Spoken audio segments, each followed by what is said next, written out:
Welcome to another episode of Dialogues with me, Richard Reeves. My guest today is Sheryll Cashin, who is a professor of law, civil rights, and social justice at Georgetown, where she works on issues around race relations, inequality, which has been really the theme of her career so far. I'm a big fan of her work, including her previous book, Loving. But today we discuss her new book, which is just out, and it's called White Space, Black Hood, Opportunity Hoarding and Segregation in the Age of Inequality. And it builds on her previous work, looking at how place really matters for opportunity and how space is so segregated in the US. We talk about the way in which the group that she calls Descendants, Black Americans who are descended from enslaved Americans, who are disproportionately still in these low opportunity and high poverty spaces. And that actually is part of her theme, which is there's a specific anti-Black racism that underpins a lot of public policy that we talk about, including redlining, the use of school districts to zone other children out, housing policy, etc. And she points out that these segregation of America's cities affect politics as well as policy. And even in cities like Baltimore, which she spends a lot of time on, where you have a lot of Black leaders, Black leadership, it doesn't necessarily change the political geography because there's such power in the neighborhoods where the affluent and disproportionately white people live. And so she talks about how residential segregation affects politics, and not least, of course, through education.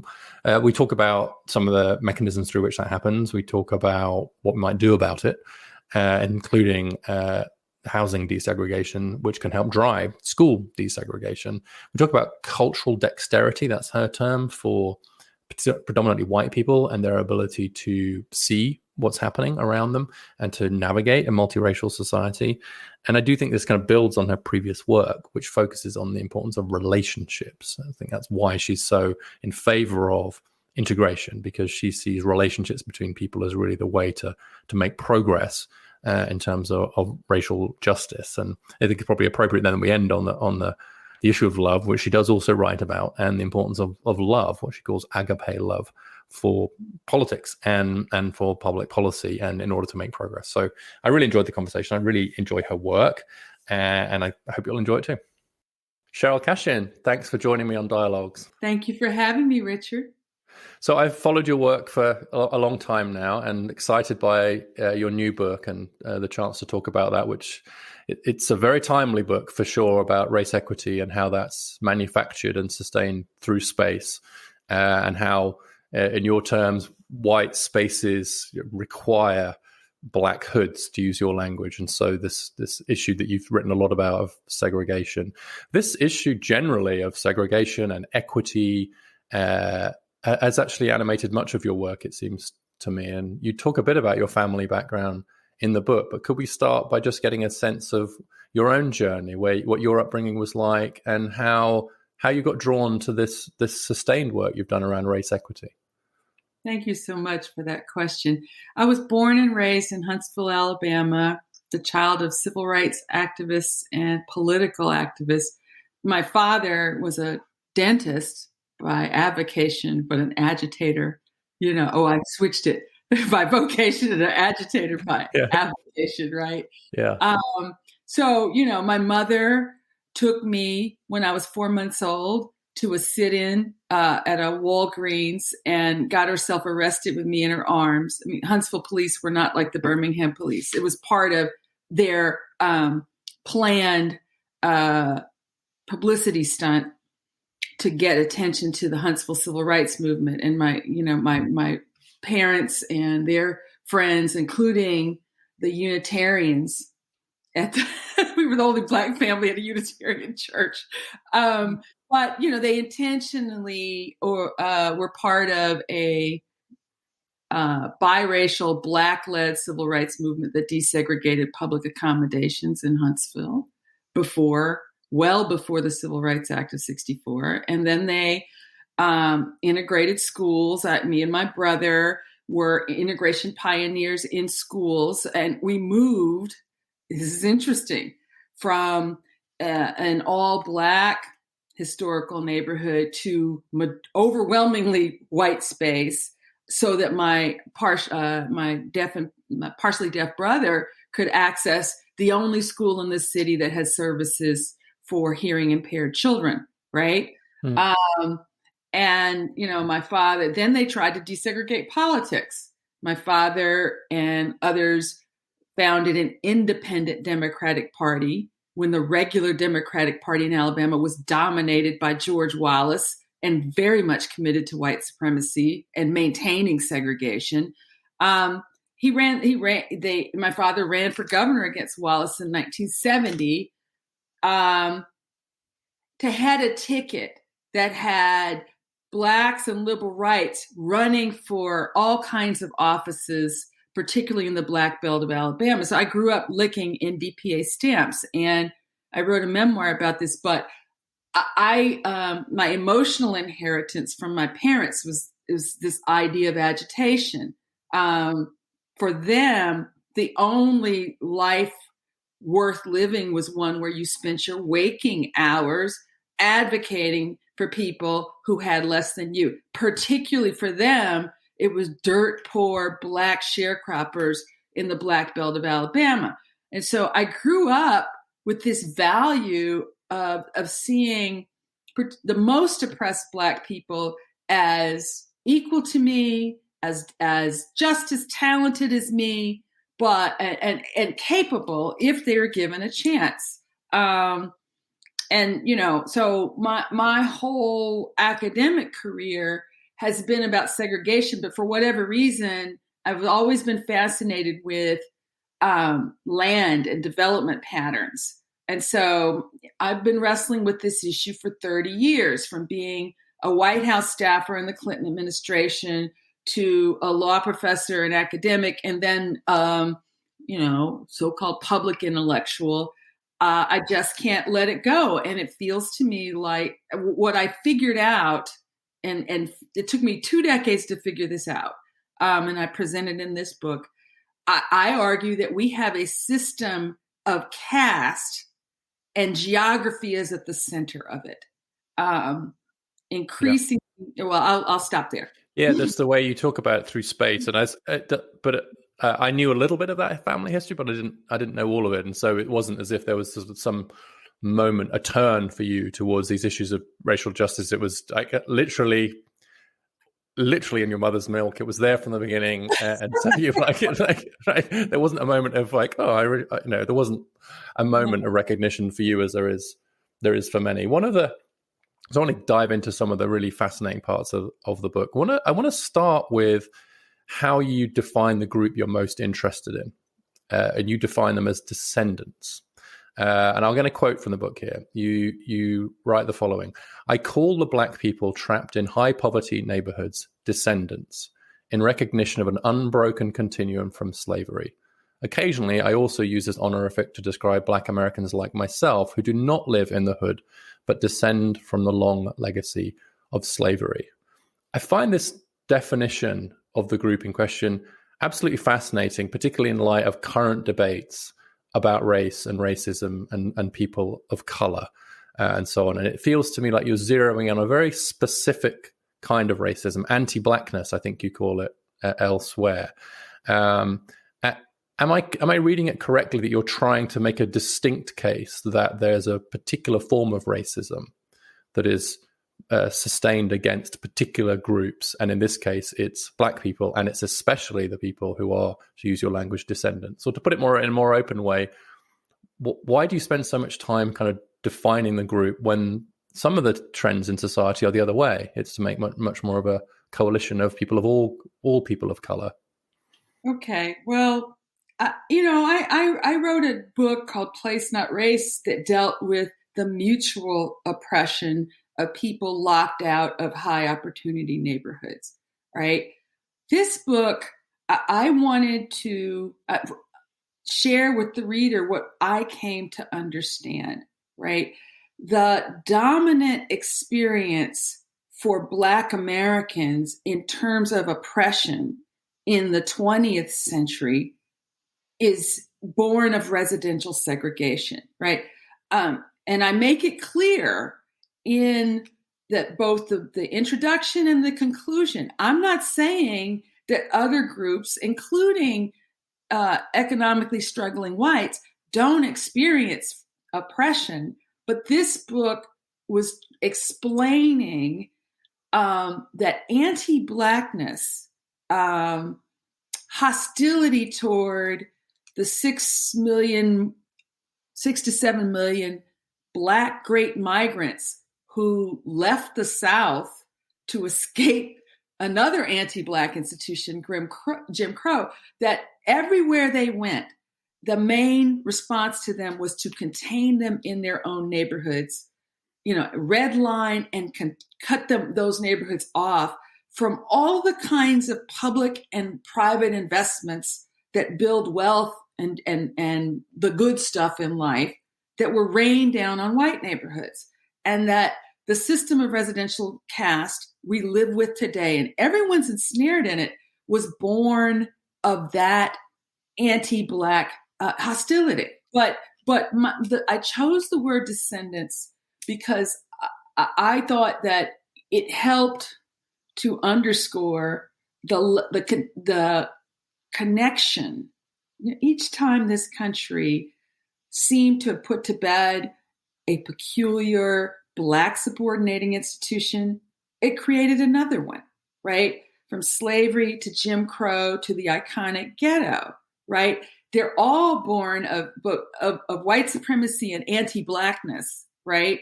And I wanted to show that continuum, but I also wanted a word that helped disrupt the negativity around Blackness, right? The negativity particularly associated with people who live in high poverty Black neighborhoods. So it was a term of affection for me. It's also, it speaks to that history very powerfully, the use of the term. But I also think that, you're right that in your work in this book, but more generally, you've been very careful to point out the different kinds of oppression and inequality that different groups face. But I do think that what's powerful about this is that it does focus in on a particular kind of race, this anti-Blackness, as perpetuated through different kinds of systems, and therefore resulting in residential, geographical segregation. And that's just not true for other groups. And I will say that I personally find the inability to distinguish between general forms of racism, if you like, and white supremacy, and the specific nature of anti-Blackness in the US to be something of a problem. Sometimes when we talk about this, we've got to be able to think both those things at once, because I don't think that the racism experienced by, say, Asian Americans or Hispanic Americans, or indeed of even new, and you make this point, I think, of new African Americans, of more recent arrivals, is the same as the kind of racism that's experienced by Black descendants. It's of a different order. Right.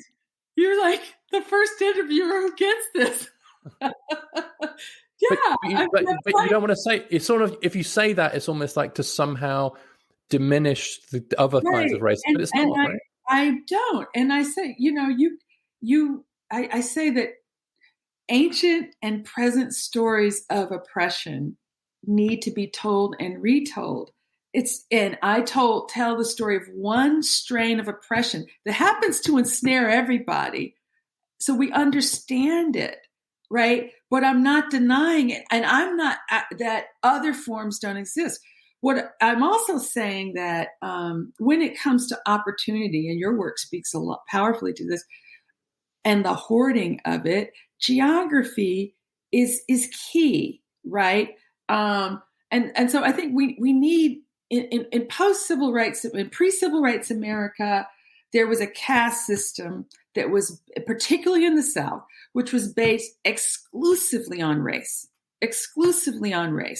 And in post-civil rights America, one of the advances is that not everybody is ensnared in high poverty neighborhoods now. There's examples of stratospheric Black success. I acknowledge that. But so I said we need more complicated language than just race and racism to explain the serious structural consequences of geography. So I said we have a caste system now that's at the intersection of where you live, your socioeconomic status and race. It's intersectional, if I may say so, but it's structural. And anti-Blackness, both in the past and present, right? Both, was central to both creating and maintaining it. Yes, you have great figures in the book. It's very empirically grounded, the book. It's one of the things I appreciate about it. And just make the point that the concentrated poverty neighborhoods, which we'll get into, are predominantly Black. And so and that's not a coincidence, right? It's not an accident that these areas you're talking about. So it's intersectional. Can I interrupt you there? Because sure. Actually, that's not quite true. Let me make it clear.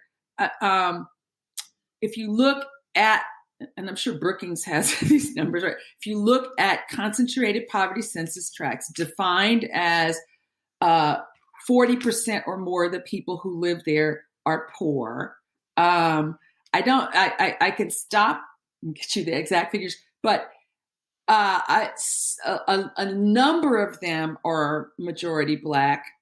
A number of them are mixed, heavily Black and Hispanic. And there's a small number, but rapidly growing, of majority white districts, right? So it's very important to understand that not all concentrated poverty districts are Black, but there's still quite a few iconic ones. And the problem is people associate concentrated poverty with Blackness, and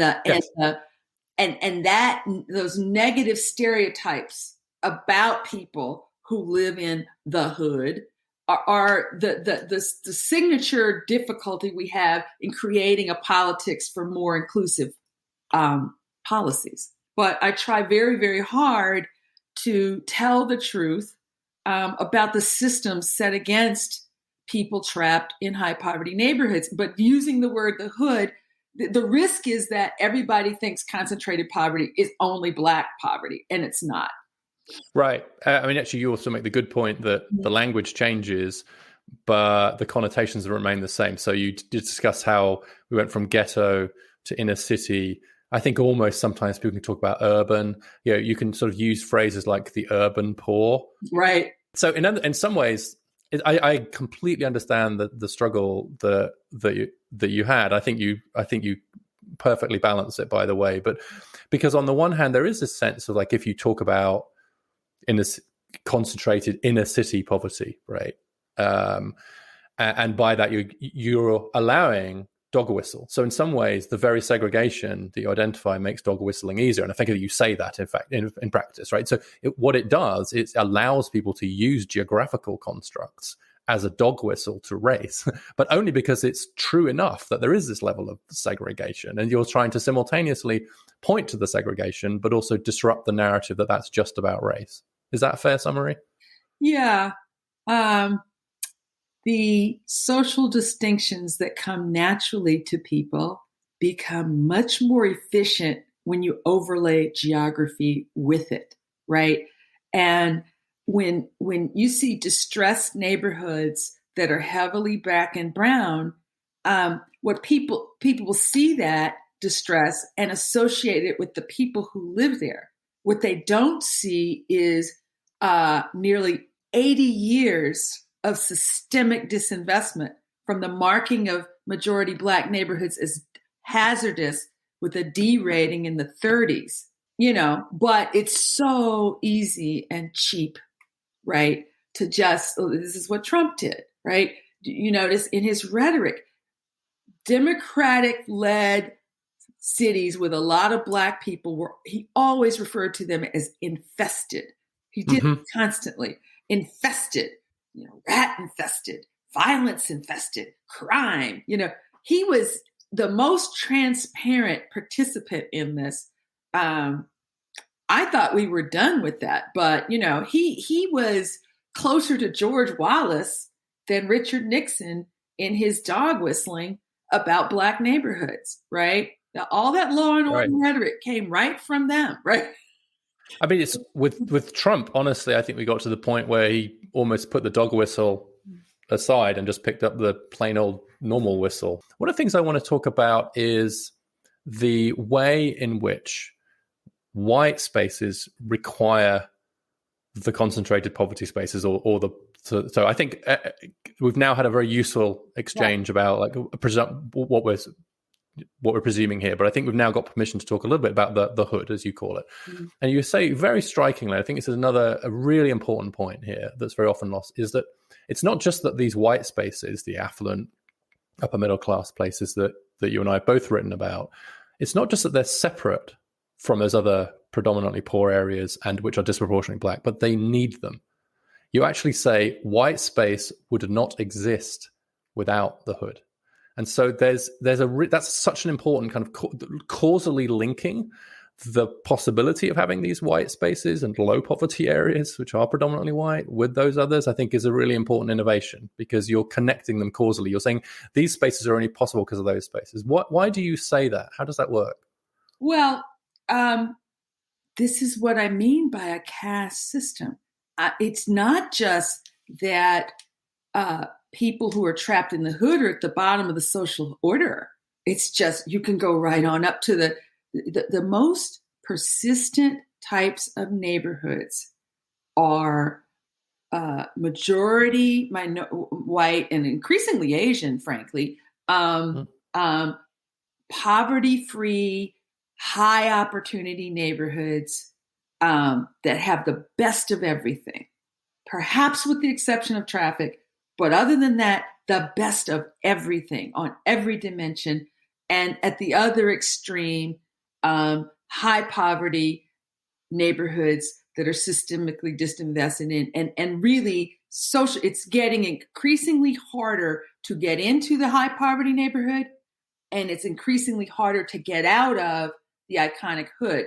There's a recent study released by the Othering and Belonging Institute at Berkeley this summer, which said that 81% of metro areas in the country, those above 200,000 people, are more segregated were more segregated in 2019 than they were in 1990. And let me say, to really put a point on the interconnection of affluence and concentrated advantage and concentrated disadvantage, exclusionary zoning, right? We had the Supreme Court and all of our local governments policies and our the federal government has basically sanctioned this order, right?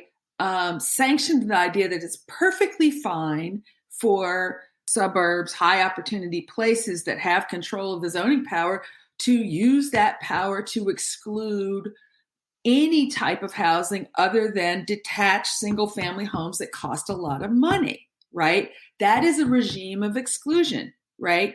And it's actually worse than people imagine. Not only do people in high opportunity space get to exclude and not have their fair share of affordable housing, and not have, I don't like saying their fair share of poor people. I don't like that, right? But I know what you mean. Right. But the people excluded from high opportunity spaces are subsidizing those places, subsidizing their golden infrastructure, right? With their gas taxes, with their sales and income taxes, right?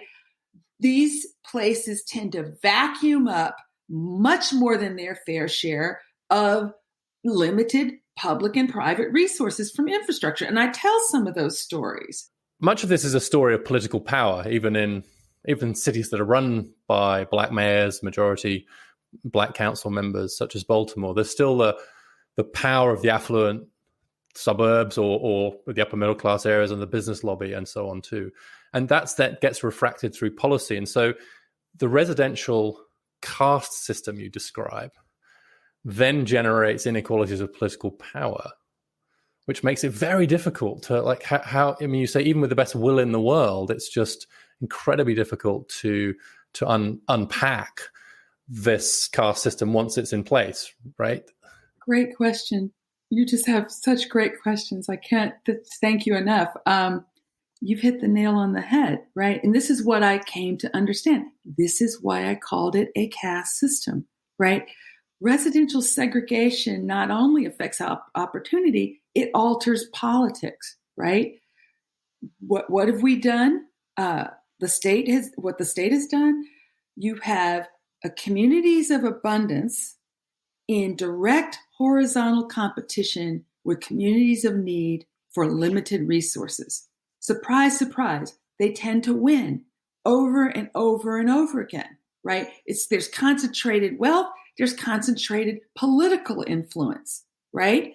So it alters power. And to underscore what I mean, the whole caste idea, I say that there are three primary anti-Black policies that comprise the system of caste. And the first is boundary maintenance, which we've talked about, a phalanx of public policies. The federal government actually still invests in segregation, right? I show all of that. Then there's opportunity hoarding.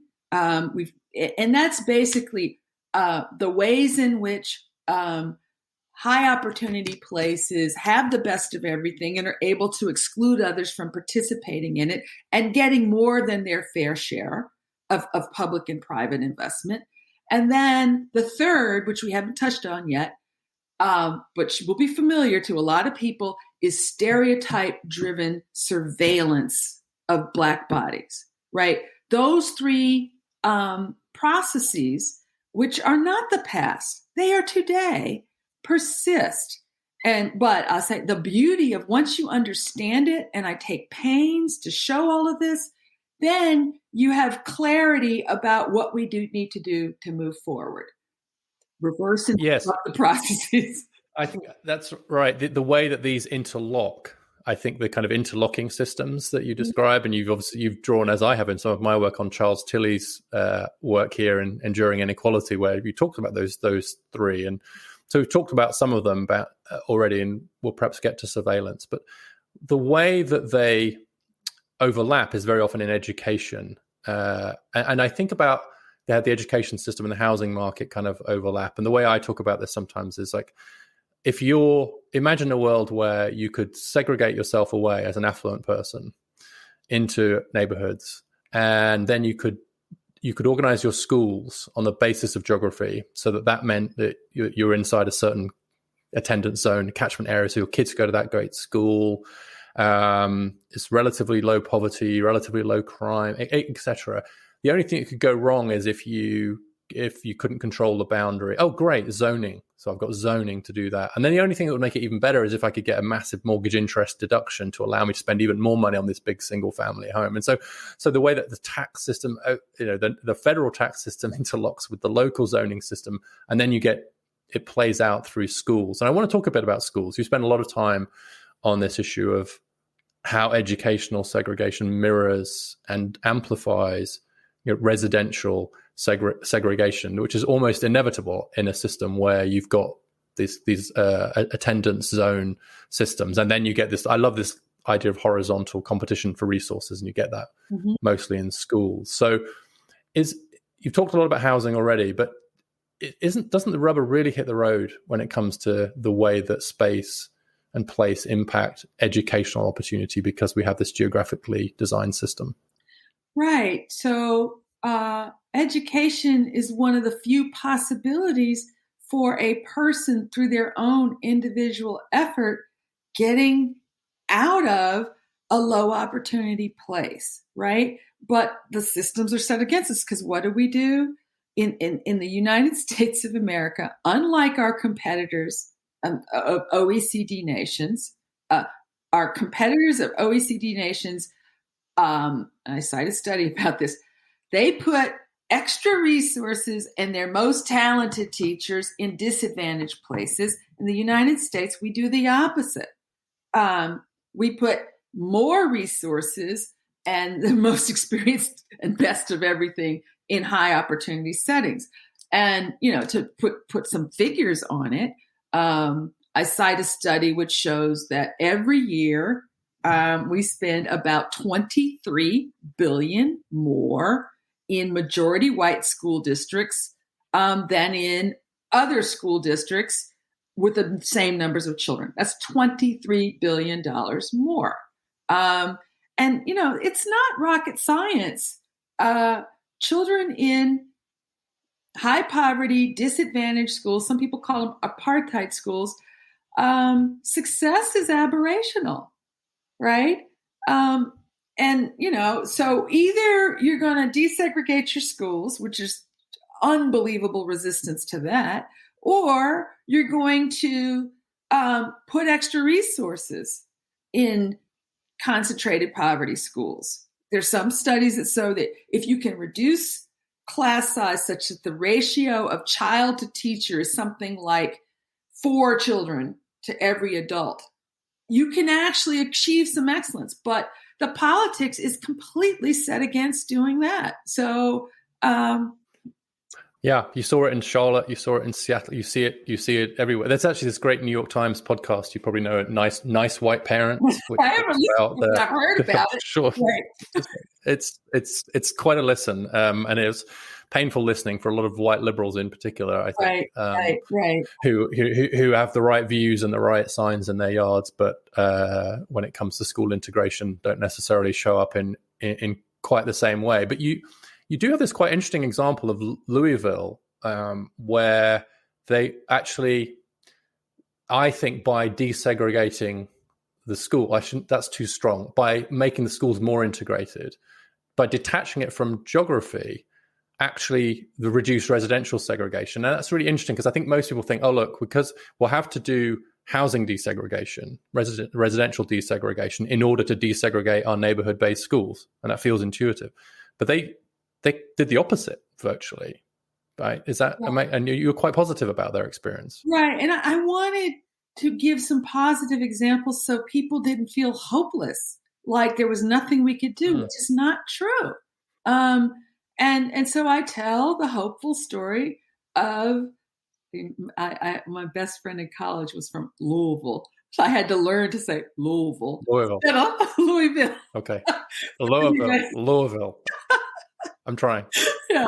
Anyway, Louisville, it's despite the story of Breonna Taylor and their struggle with to make their policing more humane, it is a positive example. What they did was, first they were forced to desegregate under federal court orders. Right, this is what the federal courts used to do. Straight through to the 80s. It started in the 90s, federal courts retreating and letting school districts out from under desegregation orders. But because white parents had experienced success and actually started to, as the schools desegregated, people found that they could confidently buy, cheaper homes in different places because the plan had enabled you to get into a good school, a decent school, and most of them were all good. None were overwhelmed by poverty. So then that decoupled the school from where you lived. Then you had more housing options, and so over time, the area, it went from being a hyper-segregated metropolitan area to just a moderately segregated one. And, I think with each new generation of Americans, of people, is more diverse than the next one. And I write about this phrase, cultural dexterity, right? The swath of culture. What do you mean by that? I was going to get to that. So it's define that term, and how do we get more of it? Okay. What is it, and how do we get more of it? All right, I coined the term in my previous book, Loving, which was about interracial marriage and interracial intimacy of all kinds, right? But a culturally dexterous person can enter bewildering diversity, and at least, rather than having the fright and flight response, like, I got to run, I can't take this, has more of a response like, I can handle this, or I'm willing to try, right? And, younger generations, particularly of whites, I see it in my students, I see it in my children's friends, they grow up with diversity. They expect diversity to be the norm, and they're more comfortable than older whites with the loss of centrality of whiteness, the loss of political and cultural dominance of whiteness. So that's what I mean by culturally. A culturally dexterous person is comfortable with robust pluralism and a lot of different types of people and perhaps different ways of thinking about it. And the hope I have is that particularly in cities, the people who are drawn to cities, they either like diversity or they have built up some muscle for dealing with it and understand that they have to deal with it, right? So I think that there's increasing possibilities for a functioning multiracial politics that prioritizes racial equity, that can look at this past and say, this isn't right. These neighborhoods have been historically defunded. Yes, we need some racial equity. Yes, we need to reallocate some funds and start investing in and seeing the folks in these neighborhoods as assets, worthy of a citizen, right?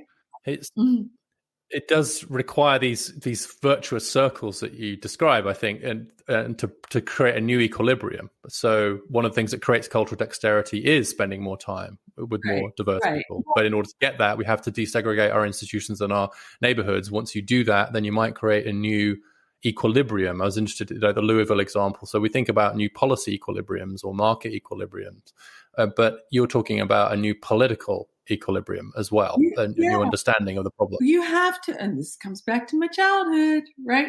You can harness this changing demographics through organization. You can't just sit and wait for the future to come, because all that'll happen is you'll just get more of the same. You get to a point where to be the person opposing the integrated housing plan or the integrated school plan is to really put yourself on the wrong side of the dinner party, right? Because it's got to become socially unpleasant to be defending exclusionary zoning or the school integration program, and people dress it up in all kinds of stuff about the environment or what there's a number of bullshit code words that are used as you know as well as I do. So I think shifting the norm about what's permissible, what's socially permissible and what isn't, and I do have some reason to be hopeful about that. But I want to drill down just one more time. I have to interrupt you on that. Sure, go for it. Because I'm the agitator starter. That's your project. I'm more about gathering multiracial power to run for office, right? To gain political control over whatever the institution is that's the decider, whether it's the school board or the zoning board or the city council or the mayor. And one thing we saw after poor George Floyd's slow execution is a lot of people running for office saying, I'm for racial equity, I'm for humanizing the peace, and so it's not enough to hold your sign up in a yard or make people feel uncomfortable at dinner parties. I'm saying the people who want something different have to mobilize, organize, run, and demand something different, not just wait for people to evolve. I agree. I think that's a good division of labor, is you have to mobilize the power one way, but I'm going to keep working on trying to lower the barriers represented by white hypocrisy. Very good. I love your project. They are formidable indeed. But one of the things I wanted to talk about a bit, and you talk about your own personal experience of this, is being in a city like DC, where you've obviously got wide diversity of different kinds of school and outcomes from those schools as well. And you've experienced yourself the dilemma that parents face in cities like that, and which leads some of them to flee, actually. So what you said earlier about younger people living in cities being more culturally dexterous and so on, I think that's true. But what's also interesting to me is the studies that show that racial segregation changes shape when people have kids. So when people, before they have kids, living in much more integrated neighborhoods, in fact, very often wanting to live in more integrated neighborhoods, but then the kids arrive and you just wait for a few years, and that, I'm Bethesda, Maryland, that northward shuffle from right. So people, there's flight out to the better schools, or there are alternatives. And you talk about the fact that you literally won the lottery in the DC system. And so I'd love you to reflect a bit on your own experience and how that makes you think about education reform generally, with the sort of, I guess, the sharp thing to add is that you've now got organizations like the NAACP who are against charter schools just in principle and against school choice. But it seems to me that in many cases, charters and choice and lottery have been the one thing that has very often broken up these patterns of advantage you see in cities. So where do you come out of all of that? Oh, what a hard question. So I had a Black mom say to me years ago, parenthood makes you ruthless, but I'll say this in my own, I wrote a chapter in my first book called The Black Middle Class Dilemma. What do you do if you're a family like mine? We have 6 degrees between both of the adults in the family, we have good income, right? Where do you choose to live? And what my husband and I did was we've lived in 2 neighborhoods now in the district, both of which have historic patterns of Blacks and Jews living together. We did the best we could. We felt for our family with twin Black sons was to live in neighborhoods with, culturally dexterous white people that we don't think would ever call the police on our sons, even though we can afford to move to higher opportunity white space. We didn't want that for our family. So that's one choice we made and continue to make. The other thing we did, and I'll admit it, right? We did participate in charter schools, right? We did bypass our neighborhood elementary school, which was good. When we won the lottery, literally, and got into an unbelievable, multiracial, well-resourced, international baccalaureate Mandarin immersion school. It was fantastic. No one group was dominant. And I have these Black Chinese speaking kids, right? Why did I do that? Because that option was made available to you, but I was prepared. If we didn't win that lottery, we decided we're going to go to our neighborhood school. We were going to give it the college try, but we got in and it was fabulous, right? And what else? I'll say, I see people of all colors coming into this city, and the poor, my students come out of law school with $200,000 of debt, right? And what does DC have that a lot of places don't have? Pre-K3. Pre-K3, a lot of pre-K3 slots, and universal pre-K4, right?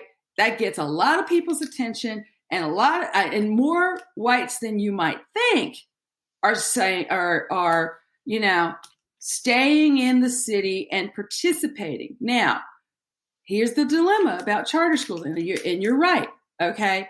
If you didn't have a charter school system, then DC public schools could compete better by having all of the schools be as fabulous as the one I got into. And yes, a lot of whites and affluent families like mine that can negotiate that lottery and go to all those open houses, don't have to take off time to work to do it, go to these charter schools, right? So I did it. So that says you did get lucky, but I guess you don't think you should have to get lucky to get that educational choice. You sort of, to some extent, it was interesting. It was very interesting listening to you, because when you said we had decided that if we didn't win the lottery, we were going to go to a neighborhood school. Local school. And I honestly wondered if you were going to say what I think most people in your economic position would have said, which is we were going to go private. No. So there are a lot of people who just that's the other option is you play the lottery. If you win, great, you get a good education for free, and if you don't, you've got this backup plan, which is okay. We were going to go to our neighborhood school, which was a good school. in the rankings or whatever. Sure, it wasn't like but it was good. And what we found is, if you pay attention, a lot of the elementary level schools at these fancy, ridiculously expensive schools are no better than a public school. Sure. And I think for a lot of people the rubber hits the road when you get to high school. But I do also think that even for someone as committed, as you are, there's a limit to how far we should expect people to treat their own children as social policy interventions, right? I mean, you are a parent, as we're parents as well, and I think that it's perfectly okay for us to strike different balances. I think the key thing is to recognize the dilemma and to confront it honestly. Well, let me say this. My husband and I will be able to retire a lot sooner because we had our kids in public school for 7 years, right?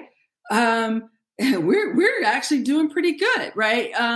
As opposed to spending nearly $80,000 of after-tax dollars for every year for school. It's ridiculous, right? The other thing I'm going to say is I end the book advocating for Black neighborhoods and Black, where descendants are concentrated, that they deserve to be first in line for more public resources, right? I prioritize investment. They should be getting more money because people have given up on segregation. So my kids are going to be fine.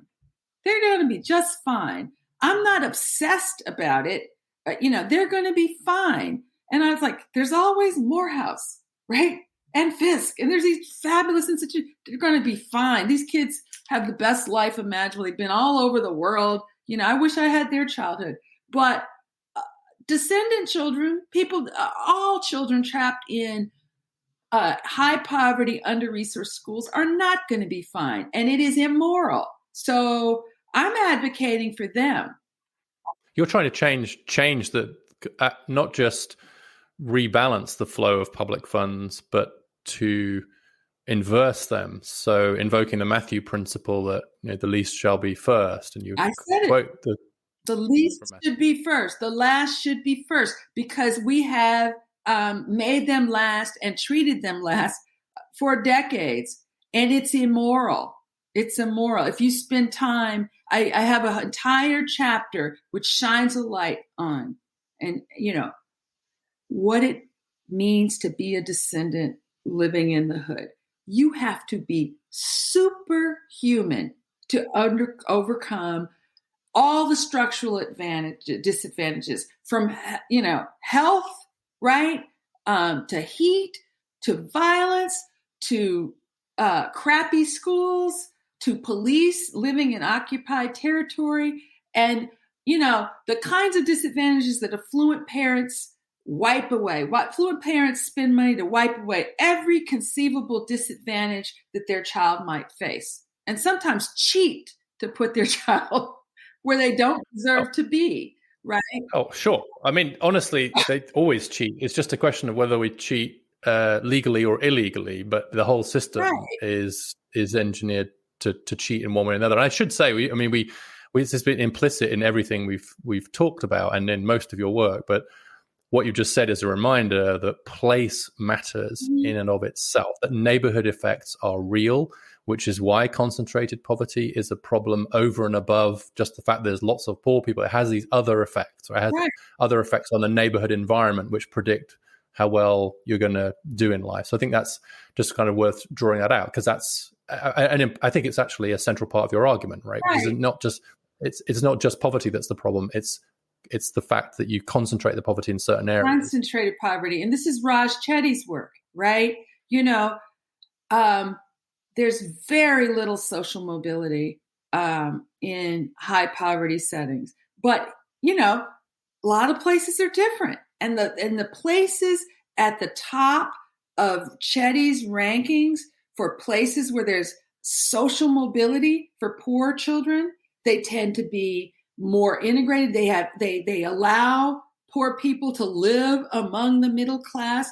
There's an ethos of support for public institutions and public schools, and the outcomes for children are dramatically different. And the economies of those places are much better than highly fragmented, segregated places. So, correct. Yes, they're less segregated. There is one other correlation, at least in those Chetty rankings, though, that is a chance for me to push you on one point, which is family. So one of the strongest, in fact, the strongest correlation is with percentage of single parents in a particular area and upward mobility. And you're at great pains at various points to correctly highlight the way in which pointing to things like family or the role of fathers. You actually have a good ding at Barack Obama for his 2008 speech on fathers, talking about absent fathers. But actually, the Chetty work shows that having lots of fathers around helps as well, independent of whether they're your father. So I think there is a father effect there. I agree that can be a danger. I honestly think that on the other side of the aisle now, though, more I think about people on the left, is that there's a real unwillingness to even talk about these issues for fear of being seen as being on the wrong side of the debate. And actually, you can't, like, the fact that family stability is important, and it is differently important for different people, and it's affected by all kinds of things. Like, that's, I think on the right, that's all the right say, but on the left now, it's actually, I think, getting quite difficult to think both of those thoughts at the same time. So I spend a lot of time engaging with these issues, right? And what I say is that we have all these myths. We have ghetto mythology, which is part of the politics that fuels punitive strategies, right? Punitive approaches to high poverty areas. But you wouldn't know from all these myths that Black fathers, when they have access to their children, spend more time with their children than any other fathers, right? And again, there are structural explanations, right? When you put nearly 1 million Black men behind bars, right, or the economy, right, all of the good paying jobs for low skilled people just disappeared, right? And so it's hard to be a breadwinner, raise a family when you can't get, family living wage work. So I'm not excusing bad individual behavior. And I talk about it, but it's just that myths far outweigh the realities, and the state has made things worse, right? With all of these punitive approaches that cost a lot of money, there's so many people, and I have relatives I can think of, that want to be fathers, right? Want to be, but so many of the systems are set against them that make it very difficult for them to be fathers economically, right? I completely agree with you. I think the danger of focusing on, and I'm not even trying to focus on individual behaviors. I'm merely trying to make the case that social structures, including family, matter, and for that to be allowed into the conversation, acknowledged without that immediately meaning. Not that you start using that as a reason not to focus on structural factors. For me, the opposite is the case. It is precisely because we know the ways in which structures, the economy, the criminal justice system, the employment, transportation, which you talk a lot about, being able to actually physically get to a job, child support system, etc. All of those systems, how they structure social relations like families and fatherhood, it makes those things more important, not less, right. To understand the connection between the two. Whereas I think sometimes it's framed in a way which is like, you got to pick a side, and depending on which side you're on, you got to focus on one side or the other. And I think that gets in the way of a better debate. I'm not accusing you of this, to be clear, but I do think that sometimes when I read you saying, no one wants to talk about people use the individualization as an excuse to ignore the structural problems. I think that's true in some spheres, but not in the spheres, at least, that I move in. Well, I just want to emphasize to you and to your readers that why should we be surprised if people have lived in a systemically deprived situation that some people succumb? that some people become dysfunctional, that some people don't survive it, right? Why should we be surprised at that, right?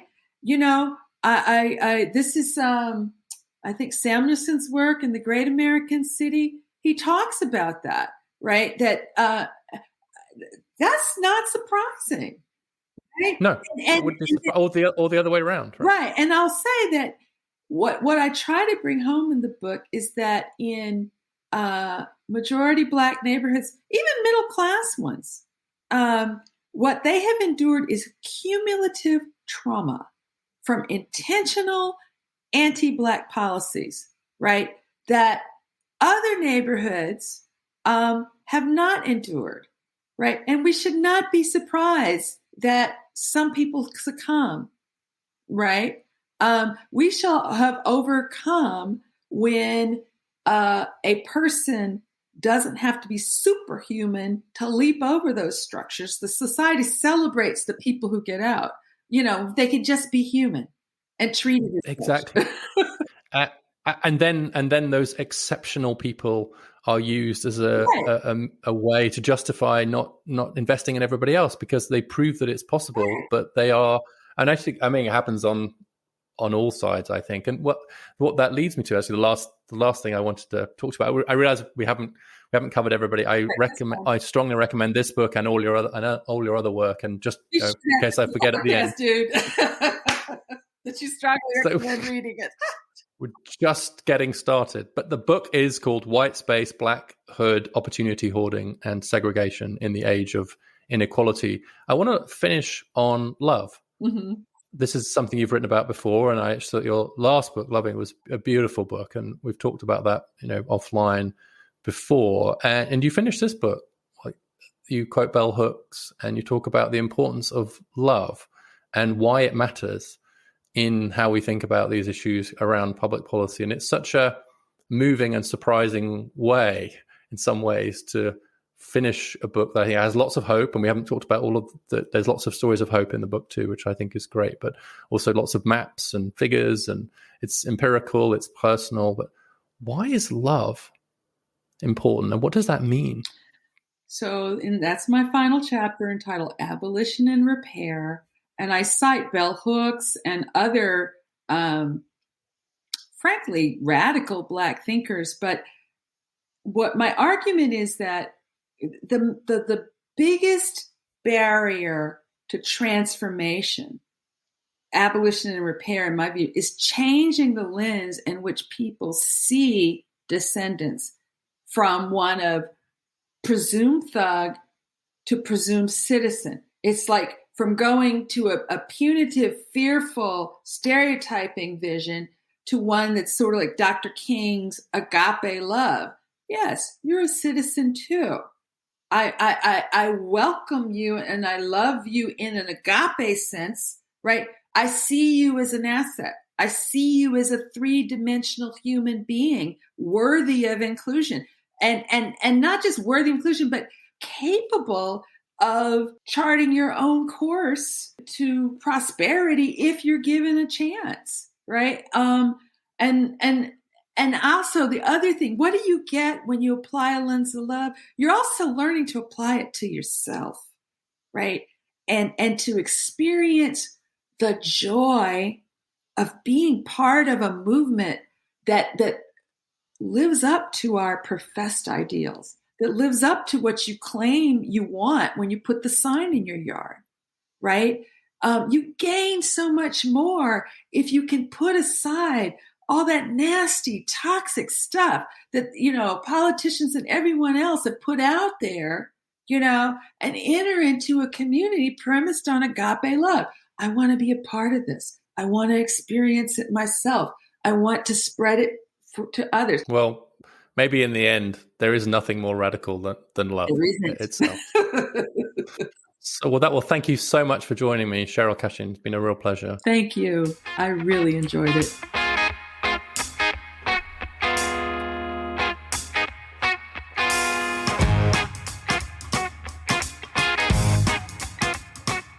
Thanks for listening to Dialogues. I hope you enjoyed that conversation. And if you did, please take a moment to follow, like, rate, and share the podcast in all the usual places. And send me your thoughts and ideas, including for future guests, to dialogspod@gmail.com. That's dialogspod@gmail.com. I'll see you next time.